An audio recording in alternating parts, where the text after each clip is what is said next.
We are here because they're just about to launch a rocket carrying a record number of satellites into space. That's 104 satellites on a single mission. 7, 6, 5, 4, 3, 2, 1, 0, plus 1, 2, 3, 4, 5, 6, 7, 8, 9. As usual, PSMV, there it goes. In fact, this mission carrying only 3 Indian satellites. Most of the load here is nanosatellites from other nations, including 96 from the United States. The previous record holder, a Russian mission which put 37 satellites into orbit just a few years ago. Let's go live to Delhi now. The BBC's Sanjay Majumdar has been watching the launch. Sanjay, this is a big moment for India. Absolutely, Mike. As you know, India has had a very successful space program. It's really created a reputation for being a very reliable space launcher, but a low-cost alternative to existing international players.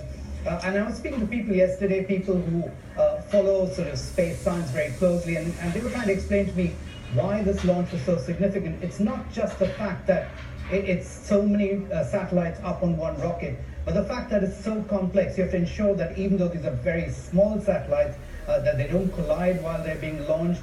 It's a very, very complex procedure, and that's why everyone associated with the launch, the scientists, have been so anxious about it. Yes, I know India has been pressing ahead. This whole business of putting commercial satellites into space for a fee has been growing, hasn't it? China and Japan also outlining bold space plans. Yes, that's right.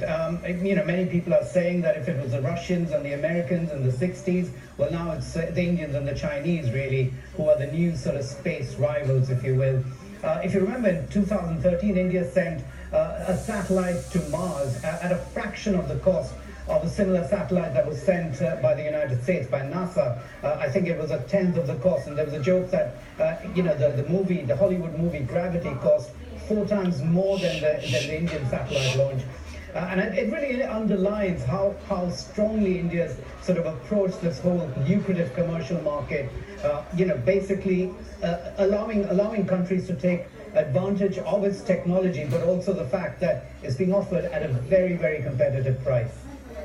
Sanjay, thank you very much for that. Those pictures on your screen now, live from the Sriharikota Space Centre in the southern Indian state of Andhra Pradesh. They've just launched a rocket carrying a record number of satellites into space, 104 satellites on a single mission.